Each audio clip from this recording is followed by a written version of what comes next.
Hello नमस्कार दोस्तों, आपका स्वागत है स्टडी 247 चैनल पे।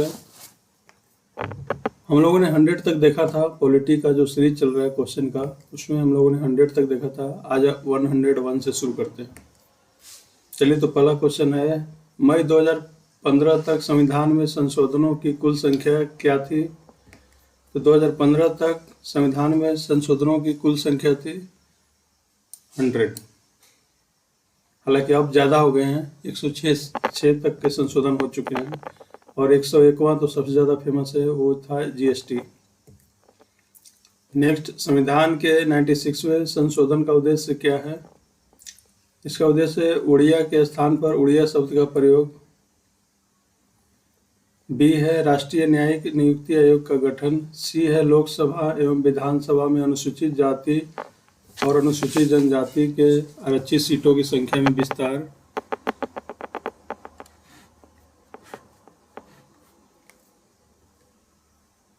डी है विरोधी दल बदल कानून के सशक्तिकरण हेतु मंत्रिमंडल के आकार की विधायी शक्तियों के 15% सीमित करना। तो 96वां संशोधन का उद्देश्य है उड़िया के स्थान पर उड़िया शब्द का प्रयोग। नेक्स्ट, 26 जनवरी 2002 के एक कानून के तहत भारतीय राष्ट्रीय ध्वज तिरंगे को फहराने के संबंध में निम्न में से कौन सा कथन सत्य नहीं है? झंडे को जानबूझकर जमीन पर गिराने की अनुमति नहीं दी जा सकती, ये सत्य है। झंडे का इस्तेमाल सांप्रदायिक लाभ के लिए नहीं किया जा सकता, ये भी सत्य है।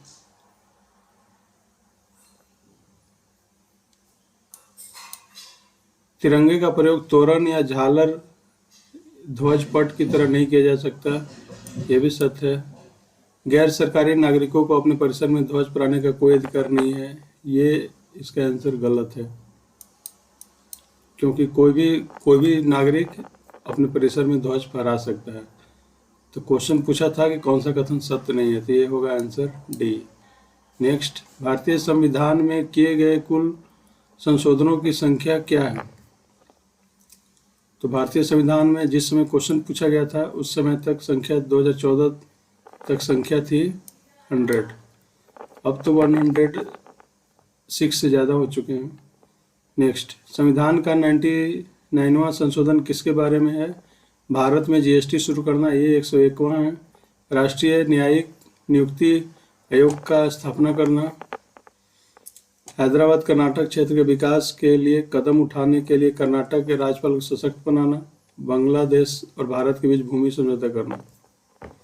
तो 99वां संशोधन है राष्ट्रीय न्यायिक नियुक्ति आयोग की स्थापना करना। संविधान का कौन सा संशोधन सरकार में निजी उच्च शिक्षा संस्थानों के रूप में अन्य पिछड़े वर्गों के लिए 27% आरक्षण प्रदान करता है? ये है 93वां संशोधन। नेक्स्ट, एनटीपीसी में पूछा गया क्वेश्चन है, भारत के वर्तमान मुख्य चुनाव आयुक्त कौन है? तो भारत के वर्तमान मुख्य आयुक्त सैयद नसीम मोहम्मद जैदी थे, हालांकि अब बदल चुके हैं। अब हैं सुनील अरोड़ा, करंट में जो है चीफ इलेक्शन कमिश्नर। नेक्स्ट, भारतीय संविधान में पहली बार संशोधन कब किया गया था?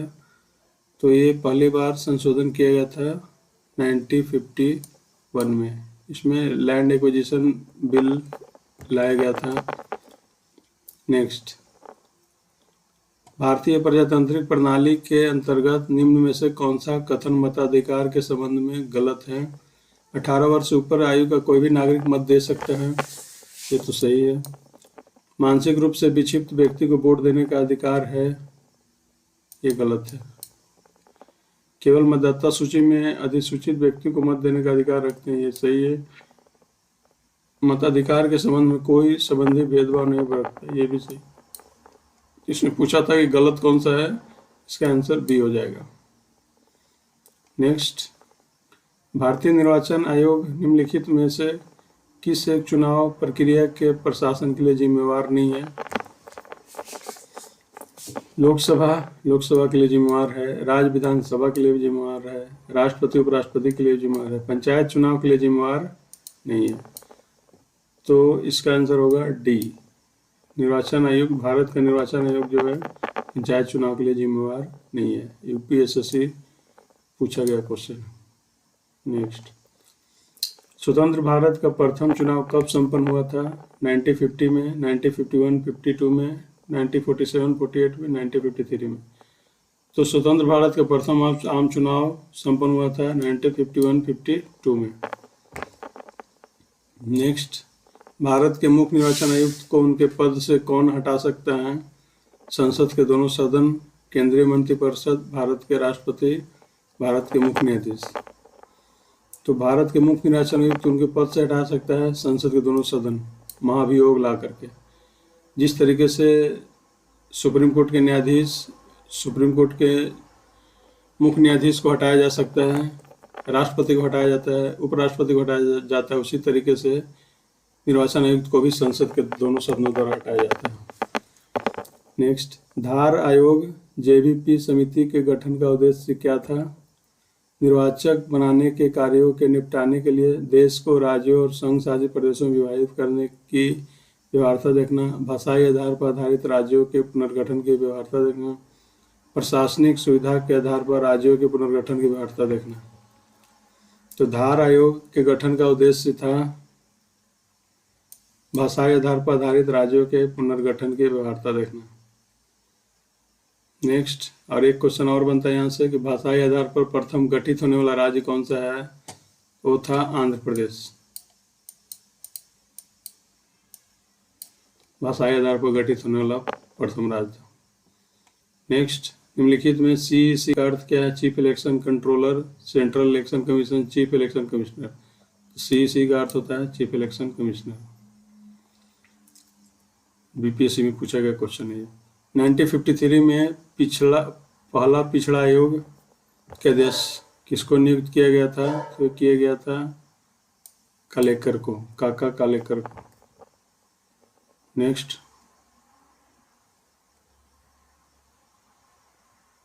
भारतीय महिला आयोग का प्रथम पुरुष सदस्य कौन बना था? अरविंद केजरीवाल गलत, मनीष सिसोदिया गलत, प्रशांत भूषण गलत, आलोक रावत ये सही है। तो भारतीय महिला आयोग के प्रथम पुरुष सदस्य कौन बना? आलोक रावत। ओबीसी वर्ग में क्रीमी लेयर की पहचान करने के लिए नियुक्त समिति का नाम क्या था, जिसने 1993 में अपनी रिपोर्ट प्रस्तुत की और उसे स्वीकार लिया गया था? डॉक्टर के एम मुंशी समिति, जो भी मालवकर समिति, रामनंदन समिति, स्वर्णसिंह समिति। तो ये कौन थे? रामनंदन समिति, जो क्रीमी लेयर की पहचान के लिए समिति बनाया गया था। किस वर्ष प्रथम राज्य पुनर्गठन आयोग की स्थापना की गई थी? 1956, 1954, 1953, 1955। तो राज्य पुनर्आयोग की गठन 1953 में किया गया था। जब इंडिया आज़ाद हुआ था तो उस समय इंडिया में जो राज्य बने थे राज्य पुनर्गठन आयोग के तहत, तो मात्र 14 स्टेट थे। आज 28 स्टेट और 8 केंद्र शासित प्रदेश हो चुके हैं। नेक्स्ट, निम्नलिखित भारतीय भाषाओं में एक द्रविड़ मूल भाषा में नहीं है। कौन सा नहीं है? मलयालम है, तेलुगु है, कन्नड़ है, मराठी नहीं है। तो भारतीय भाषाओं में एक द्रविड़ मूल भाषा नहीं है, मराठी। भारतीय संविधान के अनुसार कितनी भाषाओं को कार्यालयी भाषा या ऑफिशियल लैंग्वेज का दर्जा दिया गया है? ये है 8 भाषाओं, 22 भाषाओं को ऑफिशियल लैंग्वेज का दर्जा दिया गया। 1953 में पहला पिछड़ा आयोग की अध्यक्षता में किसे नियुक्त किया गया था? काका कालेकर की अध्यक्षता में नियुक्त किया गया था पहला पिछड़ा आयोग। भारतीय महिला आयोग के प्रथम पुरुष सदस्य कौन बने? आलोक रावत। क्वेश्चन रिपीटेड है। ओबीसी वर्ग में क्रीमी लेयर की पहचान करने के लिए नियुक्ति समिति का नाम क्या था? रामनंदन समिति। किस वर्ष प्रथम राज्य पुनर्गठन आयोग की स्थापना की गई थी? 1953। रिवीजन कर लीजिए दोस्तों, कुछ क्वेश्चन रिपीट हो गया। निम्नलिखित भारतीय भाषाओं में द्रविड़ मूल भाषा नहीं है, मराठी नहीं है, मलयालम, तेलुगु और कन्नड़ है। भारतीय संविधान के अनुसार कितनी भाषाओं को कार्यालयी भाषा का दर्जा दिया गया है? तो 22। नागालैंड का राष्ट्रीय भाषा क्या है? नागालैंड का राष्ट्रीय भाषा है अंग्रेजी। गोवा का कार्यालयीय भाषा क्या है? अंग्रेजी, पुर्तगीज, कोंकणी, मराठी। तो गोवा का कार्यालयीय भाषा है कोंकणी। वहाँ पे ज़्यादा पुर्तगाल के कब्जे में बहुत दिन तक रहा है गोवा, और वहाँ का लैंग्वेज है कोंकणी। 2009 से 2014 के बीच अवधि के दौरान भारत में ये सभी पार्टी की सरकार थी, गठबंधन की सरकार थी, एकल पार्टी की सरकार थी, राष्ट्रीय सरकार थी। तो गठबंधन की सरकार थी। इंडिया में एकल पार्टी की सरकार बनना बहुत मुश्किल है, हमेशा गठबंधन की सरकार ही रही। नेक्स्ट, भारत के संविधान में कौन सा अनुच्छेद हिंदी को संघ की राजभाषा का दर्जा प्रदान करता है? तो अनुच्छेद 243, अनुच्छेद 343। संघ को हिंदी का राजभाषा प्रदान करता है अनुच्छेद 343। द्रविड़ मुनेत्र कड़गम डीएमके की स्थापना किसने की है? एम करुणानिधि ने, एमजी रामचंद्रन ने, सीएन अन्नादुरई ने, सी राजगोपालाचारी ने। तो डीएमके की स्थापना किसने की है? सीएन अन्नादुरई ने। एआईएमडीके की स्थापना एमजी रामचंद्रन ने किया है। नेक्स्ट, आम आदमी पार्टी का गठन किस वर्ष हुआ था? 2010, 2011, 2012, 2013। तो आम आदमी पार्टी का गठन 2012 में हुआ था। भारत में एक राज्य पार्टी के रूप में एक राजनीतिक दल की मान्यता के लिए एक सीमा होती है, जो वैध मतों के कम से कम कितना होना चाहिए? वैध मतों के कम से कम 6% मत होना चाहिए राज्य की पार्टी बनने के लिए। और राष्ट्रीय पार्टी बनने के लिए कम से कम 4 स्टेट में आपका कुछ न कुछ परसेंटेज होना चाहिए, 6%। यदि किसी राजनीतिक दल को एक या अधिक राज्यों में मान्यता प्राप्त हो, तो राजनीतिक पार्टी के रूप में हो, तो उसे पूरे भारत में राष्ट्रीय पार्टी के रूप में जाना जाएगा। एक या अधिक यानी कि 4 राज्यों में उसको राजनीतिक पार्टी के रूप में हो। तो ऑप्शन ए। संविधान सभा ने भारतीय राष्ट्रीय ध्वज को कब अपनाया था? 22 जुलाई 1947 को, 22 अगस्त 1947 को, 22 जनवरी 1948 को, 22 अक्टूबर 1947 को। तो संविधान सभा ने भारतीय राष्ट्रीय ध्वज को कब अपनाया था? 22 जुलाई 1947 को। इनमें से कौन सा जीव भारत का राष्ट्रीय जलीय जीव है? गंगा की शार्क मछली, भारतीय स्टार कछुआ, गंगा नदी की डॉल्फिन मछली, गोल्डन महासागर। इसमें भारत का राष्ट्रीय जलीय जीव है गंगा नदी की डॉल्फिन मछली। भारत का राष्ट्रीय प्रतीक किस सम्राट द्वारा निर्मित सिंह कैपिटल का एक प्रतिरूप है? तो भारत का राष्ट्रीय प्रतीक जो है अशोक के द्वारा निर्मित है।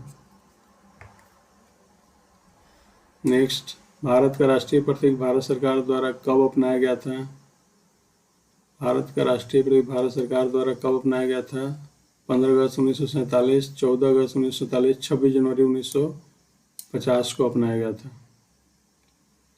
यानी कि जिस दिन हमारा संविधान लागू हुआ था उसी दिन से राष्ट्रीय प्रतीक को भी अपनाया गया था। वर्तमान में प्रचलित भारतीय राष्ट्रीय ध्वज का डिजाइन किसके द्वारा तैयार किया गया है? B.R. अम्बेडकर नहीं, मैडम कामा नहीं, पिंगली वेंकैया यस। तो हमारा जो राष्ट्रीय ध्वज का डिजाइन है वो पिंगली वेंकैया के द्वारा तैयार किया गया। नेक्स्ट, भारत का राष्ट्रीय गीत किसने लिखा था? रविन्द्रनाथ टैगोर, बंकिम चंद्र चटर्जी, मोहम्मद इकबाल, चित्रगुप्त। तो हमारा राष्ट्रीय गीत लिखा है बंकिम चंद्र चटर्जी ने, और राष्ट्रीय गान रविन्द्रनाथ टैगोर ने लिखा है। नेक्स्ट, भारत का राष्ट्रीय खेल किसे माना जाता है? हॉकी, क्रिकेट, शतरंज, कबड्डी।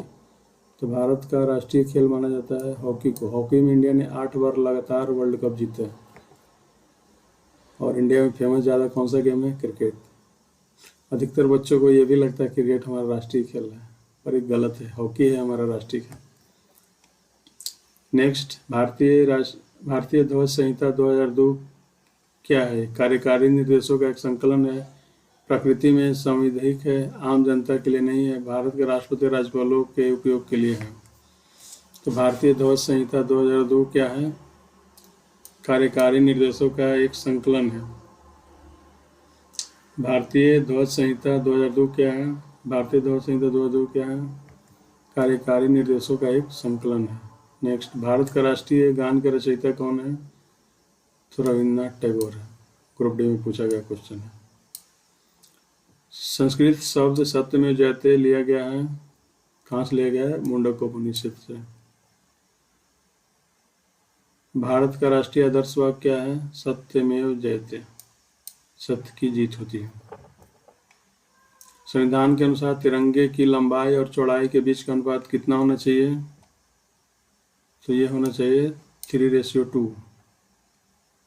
नेक्स्ट, निम्नलिखित में से किस धार्मिक समुदाय को 30 जनवरी 2014 को भारत सरकार द्वारा अल्पसंख्यक का दर्जा दिया गया है?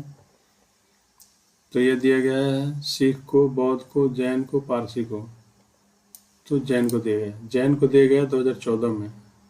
और जो 30% है उनको दिया है, उनको पता नहीं कब से दिया गया है, आज़ादी के समय बाद से दिया गया है। तो ये गलत बात है। जैन की संख्या बहुत कम है, इनको अल्पसंख्यक की दर्जा 2014 में मिला है। नेक्स्ट, संसद और राज्य विधानसभा की विधायी अतिरिक्त की जांच के जरिए होता है। कैसे होता है? आर्थिक समीक्षा के जरिए, उच्चतम न्यायालय के जरिए, न्यायिक समीक्षा के जरिए, विधान परिषद के जरिए। तो ये होता है न्यायिक समीक्षा के जरिए। नेक्स्ट, गैजेट ऑफ इंडिया के आधिकारिक प्रकाशक तथा कस्टोडियन प्रसारदाता कौन है? कंट्रोलर ऑफ पब्लिकेशन, मुख्य मुद्रण नियंत्रक, सचिव गृह मंत्रालय, सचिव प्रकाशन विभाग। तो गैजेट ऑफ इंडिया के आधिकारिक प्रकाशक तथा कस्टोडियन प्रसारदाता कौन है? Controller of publication. Next, Pakistan के संसद को दिया गया स्थानीय नाम क्या है? मजलिस ए शूरा, साइमा ई मजलिस, जाटिया संसद। पाकिस्तान के संसद को दिया गया स्थानीय नाम है मजलिस ए शूरा। और पूछ दिया गया अफगानिस्तान के संसद को क्या बोलते हैं? तो अफगानिस्तान के संसद का नाम है शोरा। नेक्स्ट, वह कौन सा सुरक्षा बल है जो केंद्रीय गृह मंत्रालय के तहत नहीं आता है? सशस्त्र सीमा बल ये आता है, सीमा सुरक्षा बल BSF यानी ये आता है, रेलवे सुरक्षा बल ये नहीं आता है, ITBP ये भी आता है। तो इसका आंसर होगा C, ये आता है रेल मंत्रालय के अंतर्गत। और जितना पैरामिलिट्री फोर्स है BSF, CRPF, ITBP, Assam rifle, Delhi police, ये सब आता है गृह मंत्रालय के अंदर। और आर्मी वगैरह जो है, आर्मी, एयरफोर्स ने भी आता है रक्षा मंत्रालय के अंतर्गत। नेक्स्ट, 26 जनवरी 1950 को डॉक्टर राजेंद्र प्रसाद ने स्टेडियम पर राष्ट्रीय ध्वज को फहराया था, जिसे पूर्व में कहते थे छत्रसाल, इरविन, ताल कटोरा, हरबख्श सिंह। तो इसको पूर्व में कहते थे इरविन। 26 जनवरी 1950 को डॉक्टर राजेंद्र प्रसाद ने स्टेडियम पर राष्ट्रीय ध्वज को फहराया था, जिसे पूर्व में कहते थे इरविन। नेक्स्ट, IPC का पूरा नाम क्या है? अंतर्राष्ट्रीय भुगतान कोड, इंडियन पब्लिक कोड, भारतीय इंडियन पैनल कोड यानी CE। IPC का पूरा नाम है इंडियन पैनल कोड। अफगानिस्तान में राजनीतिक प्रणाली को किस नाम से जाना जाता है? अफगानिस्तान इस्लामी राज्य, अफगानिस्तान इस्लामी गणराज्य, अफगानिस्तान इस्लामी अमीरात, अफगानिस्तान इस्लामी सरकार। तो अफगानिस्तान में राजनीतिक प्रणाली को जाना जाता है अफगानिस्तान इस्लामी अमीरात के नाम से। नेक्स्ट, कथन और कारण। भारत एक लोकतांत्रिक देश है, बिल्कुल सही। भारत का अपना एक संविधान है, बिल्कुल सही। A और R दोनों सही है। R एक उचित व्याख्या है, गलत। A और R दोनों सही है, R एक उचित व्याख्या नहीं है, सही। तो 149 का B।